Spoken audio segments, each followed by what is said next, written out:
Hello, my name is Steve Hoffler, and ever since I began coaching over 30 years ago, I've realized the importance of teaching young age group swimmers proper turn technique. In this video, I want to share with you my bag of tricks for teaching the 7 competitive turns. These are the teaching progressions that have worked for me and that have proven themselves in thousands of lessons with swimmers of all ages and abilities. My goal is to give you new ideas that will help you become a better teacher. Because if you're a better teacher, your swimmers will be better swimmers. And that's ultimately what our profession is all about. If you want to become a truly great teacher of turns, you must do 5 things. First and foremost, you must break down each turn into a logical teaching progression.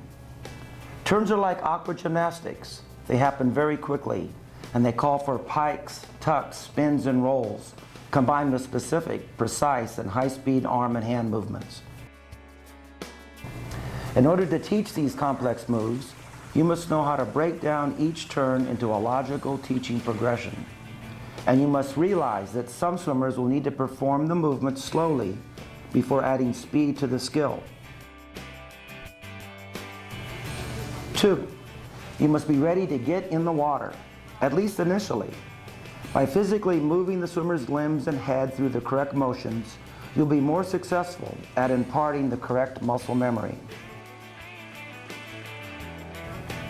3, you must take time to teach the 3 turn fundamentals to all swimmers who join your team.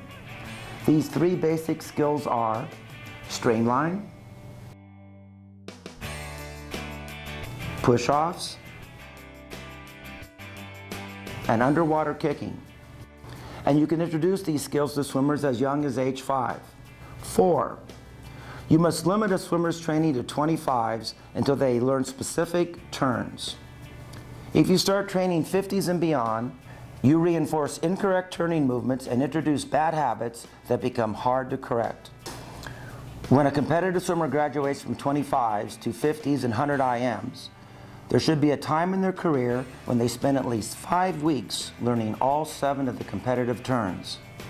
During this time, they should devote about 80% of their practice time to turns.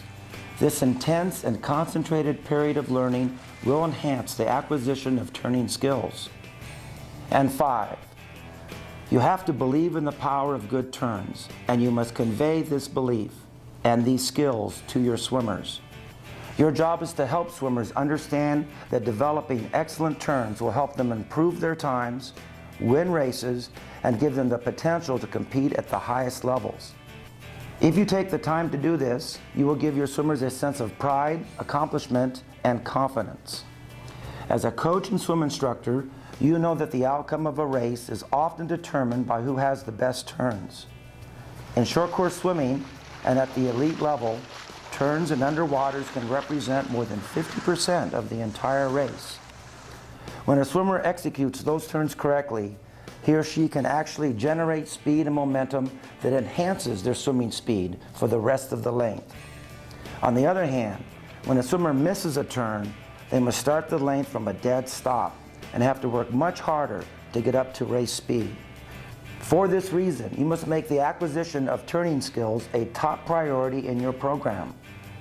Our goal in this video is to give you simple progressions for teaching each of the 7 competitive turns. We'll first cover the basic skills that apply to all turns, things like ready positions, push-offs, and streamline. We'll then present a progression of skills for the open turns. Next comes a progression for the freestyle flip turn, followed by a progression for the backstroke flip.